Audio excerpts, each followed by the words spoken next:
Are you ready? I'm ready. Hi, everyone. This is Rainey Robinson with Savage Words Podcast. For those of you that don't know me, I was lucky enough to be on 3 seasons of Dog and Beth on the Hunt. I was on Dog and Beth Fight for Their Lives on A&E, and I co-starred on Dogs Most Wanted with one of my most favorite human beings, and that's Beth Chapman. I have a really awesome guest here today. I love her. She is so lovely and funny and smart and has a lot of wisdom under her belt, and her name is Lyska. Hi, sweetheart. How are you? I'm excellent, Rainey. How are you? I'm good, thank you. So, listen, the more you and I spoke, the more uh, I don't want to say, well, the more interested I was in your story. And it's always, people can be, appearances can be very deceiving. And but when I every time I interacted with you, you were always so beautiful and upbeat and sweet and always willing to help and all that. And then the more we got to actually speak, I really got a wonderful understanding of your background. You want to give everyone a little bit of background on who you are? Absolutely. Well, I'm Lyska. I'm from the Los Angeles area originally and currently living in BC, Canada. And I'm a mom of six and just loving life here in BC. Yeah. And you moved up north about 11 years ago, 10, 11 years ago, something 10 like that. years ago. Yeah. Yeah. Yeah. And as I don't know exactly how it came up, but how your situation even got on my radar is I think someone else said something, you responded, and then I think I asked you a specific question. And I realized, and you enlightened me that you are a survivor of domestic violence. Yes, Yes, I am. yes. And Many you times over. Yeah, and you were married for 20 years to Yes. your abuser, Mhm. and without, getting things out of sequence. This was someone that you had gone to high school with and married, and then had six beautiful children with. And uh, the abuse didn't come on suddenly. No. When did it start to happen? When was like your first notion that it was happening? Pretty immediate. Pretty immediate. He was he was at my home one day and had a fight with another person who was talking to me as a friend, and he beat him severely. And of course, there's that fear. That's one, right? Doesn't take much. And Right. so over time, like he would bring up that memory as like a trigger. Like, do you remember this one time when I beat him up? And oh yeah, that was awful. Like that was awful to witness and be a part of. And so that was the beginning stages of that grooming. Of that, yes. And I love that you use that word because that's exactly what it is. Mm-hmm. And using psychological trauma to reiterate and underline and highlight, and don't you better remember that one little thing. And so it started there. It started with the the beating of somebody else over a perceived action of what you did. And Yes. then when did it move into the physical realm for you? Shortly before we were married. Yes. So he had done this Just a few before. years. Yes. Yeah, shortly before we were married.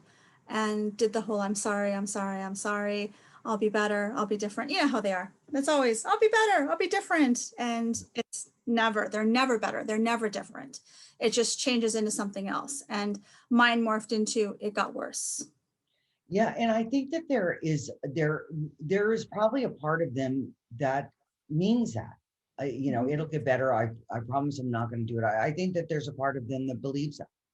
And I think, they have impulse control issues and control Anger. issues and anger and, Mhm. a multitude of things that and then I believe, my personal opinion is, me being a survivor as well, but my personal opinion is I believe that once a barrier is breached, that it's easy to come up to that line and then step over that line. And then Absolutely. that barrier is breached. And then the line, reach that. And is that what you found? Exactly. That's exactly what happens. It's just, it's a slow progress. And people, they look at you like, how could you stay in a marriage for 20 years that did that? Because it just didn't happen, one day. This months would go by that there would be nothing. And then there would be a little something, or then it would get a little bit worse and a little bit worse. And you talk yourself into everything. And but there's a real undercurrent here too. You had 6 kids. Yeah. Yeah, it's not a joke to step out with 6 children and I had say, four at the okay. time. I had four because they're older. So I had four at the time. And when you have four small children, um, they have you believing that you're not worth anything. Yeah, Nobody wants you. You have four kids. Who wants you and four kids? Nobody wants to take that on. right, And you believe right, it. You yeah, think you're right. and that's You part of it could want too. to take that on. And there is a reality to being able to support yourself and 4 children on your own as well. Yes. You know, Which was amazing because when he would go to jail, I had a very close dear friend of mine who always would remind me that, you do so much better when he's not around. yeah, Why do you keep him around? You thrive and you live when he's not here. And I would chalk that up to, well, I have to because he's not here.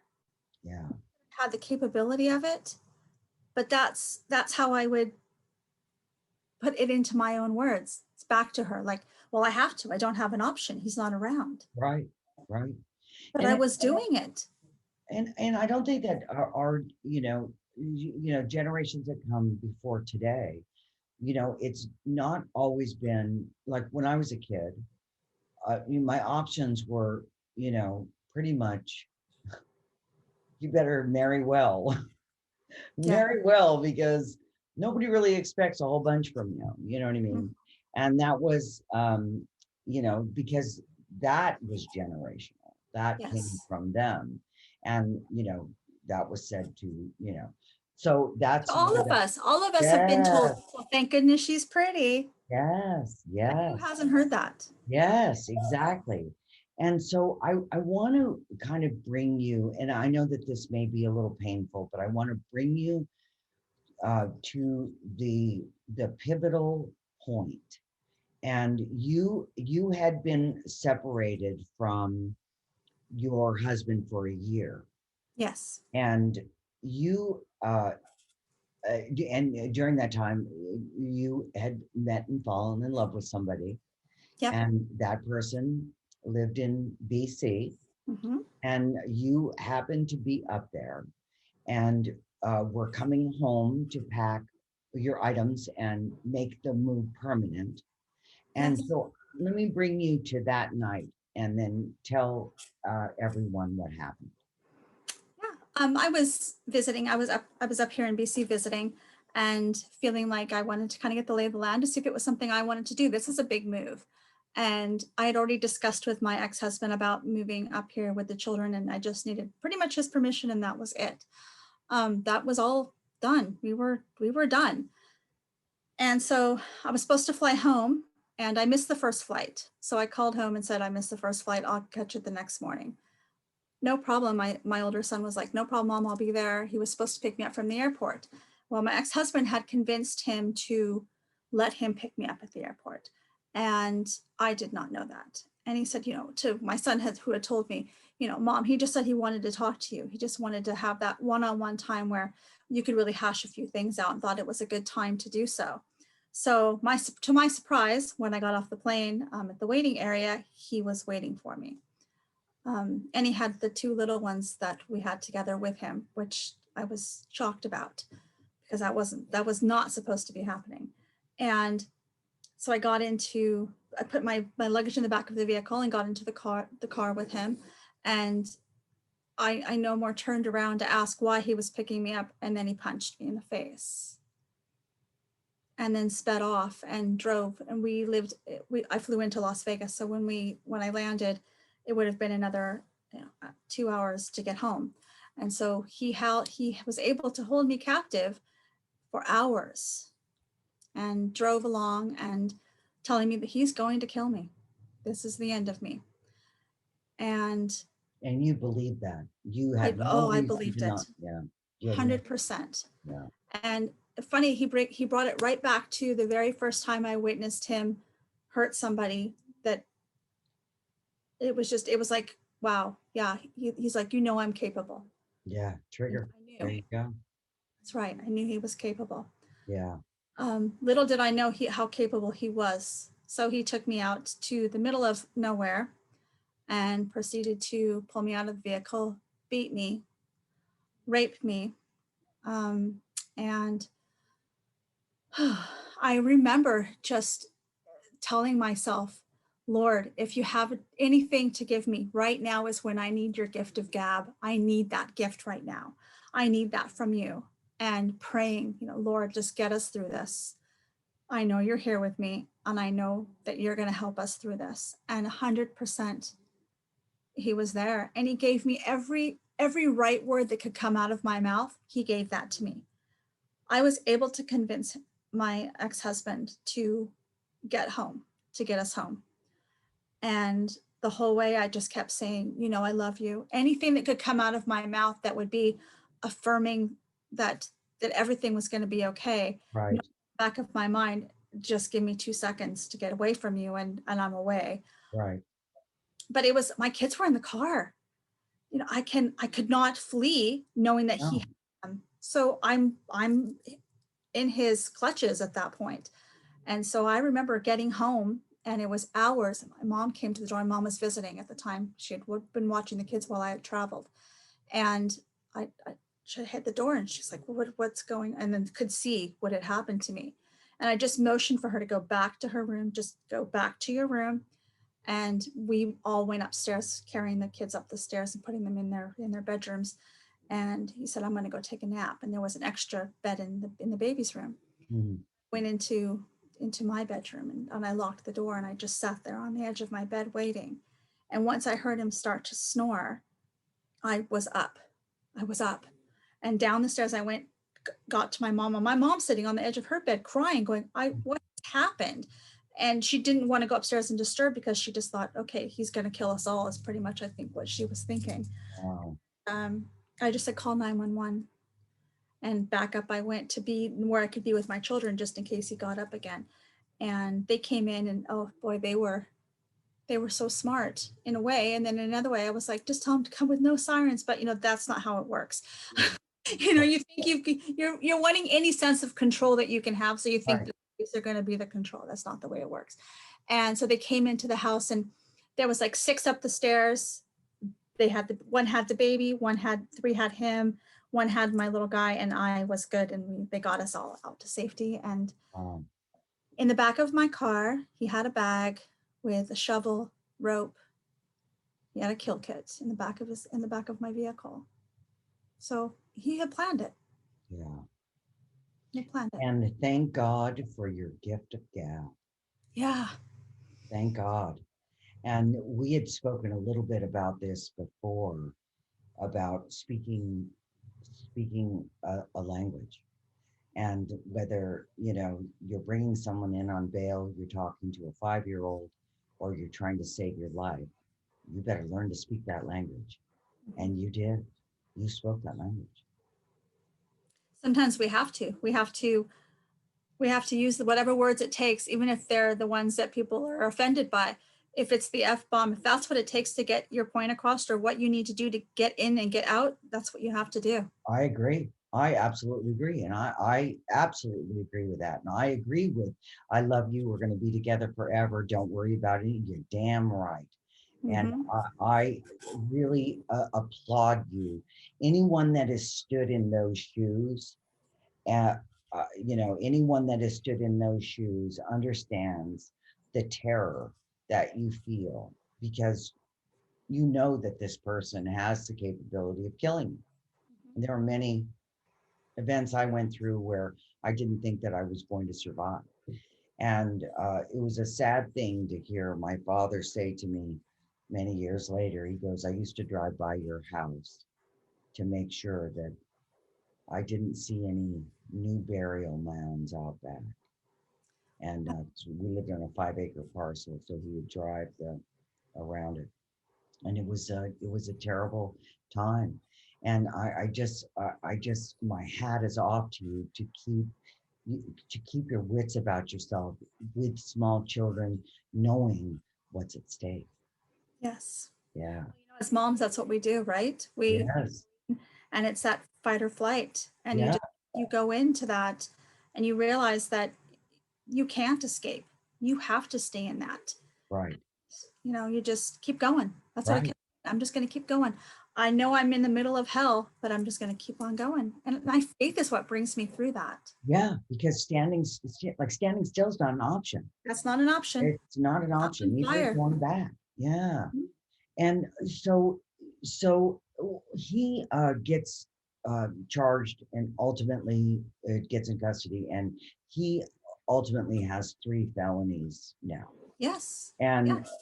and when your now husband took a look at you, what was his response?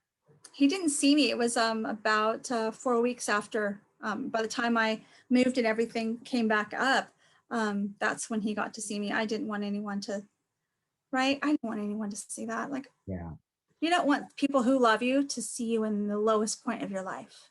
And there was just nothing he could do. There would No, be nothing that he could do. I mean, no. short of, assembling his own kill kit, you know what I mean? There's what is he gonna do? And, But my ex-husband's so not worth that. oh no, No, no, not at not all, worth it. not at So all. I And didn't give him any of that power. I decided that I was going to go and heal on my own. And he didn't get to, no one got to see what his aftermath was. I stayed at home and I packed. I, That's all I did. It was my healing time. I packed. I And love, it came time to have, make the decisions to go down and go to court. yeah, His office had the ticket. The ticket was ready for me to go, and he pled guilty. And you can't tell everybody in your family that you never did it. If you pled guilty to something, you did it. try to take that back. You know Yeah. what I mean? Try to take that back. But the trauma that he really tried to inflict on you for a lifetime really kind of backfired. It And did. yeah, and I think that he underestimated your resilience as a woman, as a human, and as just like an absolute, just brilliant person. I adore you. And Oh, if there was any advice that you would give to anyone, male, female, in that yes. type of situation, what would you say to them? Like, what would be some of the red flags, the things that you wish you had listened to? If they don't treat you the same way they do in front of other people, they treat you differently behind closed doors, there's your red flag. Um, And always see how they treat others. When you go out to the restaurant for your first date, if he's rude to the waitress, guaranteed he'll be rude to you. mm, Right? I haven't met one person who's ever gone out somewhere and they've been a nice person, but as soon as they go out and the waitress doesn't bring lemon in their water or something, then they're like, oh, I can't believe she didn't bring lemon. You know what they're like. right. That's a power move. It is. That's a control and power move, or Yeah, someone that yells at somebody while they're at their job. It's a power move. it You know what I is. mean? Yeah. And for me, it speaks multitudes. It really does. It really shows me what they're made of. Yeah. How you treat people for me is 100%. I love that. That is actually really brilliant in very small phrase, about if they treat you differently in front of people versus, yeah, that's Behind something closed big. doors, that's right. Yeah, that is something big. And Because if they so, treat you good, if they're treating you like a queen behind closed doors, and everybody else is seeing that out in the world, you got a winner, yeah, right? You got yeah, a winner. yeah, But if yeah, he's because I, calling you every name in the book at home, but when you're out, you're honey, baby, sweetie, lovey, think yeah, that. In men or women, it doesn't matter if she's going, oh, this is my honey, this is my boo, whatever. But behind doors, you're no good, you're no this, yeah, you realize that's abusive. yeah. Oh, yes, definitely. definitely. And like, you were saying earlier, it's like all laying a foundation. So you Yes. start playing those tapes over in your head. Who'd want you? You've got, and you're like, and all of that crazy stuff that, that we say to ourselves when we pick up where they've left off. And what would you say to, mothers of young children, you know, uh, uh, addressing the fear of moving forward? That there's help out there. There are people out there who genuinely want to help you, that you don't have to worry. There are so many programs and so much support available. You just have to just keep asking and keep asking and keep asking. And don't, you have to fight, you have to be your best advocate. You have to be fight for those things and you have to ask, and it's available. So do it and I don't, love that. there's I no love and reason. reaching out to, if your family is not an option, there's friends, or there's, Yeah. there's other resources. Who else? Even maybe even speaking to a stranger, someone that's Yes. been through, the same kind of trauma, but they're not as emotionally attached to it as you are, and they can give you some good advice. I love that.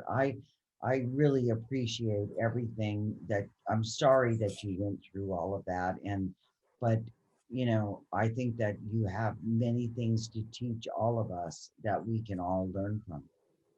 Well, I always choose a word of the year, and my word of the year is unstoppable. I love that. I So love I that. always think of something that's going to resonate with you and do it. And then I love that. sometimes it's hard, but you can do it. Yes, I mean, and sometimes, you may want to do it more than other times, but at least Yes. it's still there. I Yes. love that. I love your positivity. I just, for someone that's been through, what you've been through, you are just, a testament to what it can be, you know. You I can want to come thank. out the other side and be okay. Exactly. I want to thank you so much for spending the time. Thank you for enlightening, people. Thank you for your story. I appreciate your story. Well, thank you so much for having me and giving me this platform to do this. You're so welcome. This is Rainey Robinson with Savage Words Podcast. Thank you for listening and watching.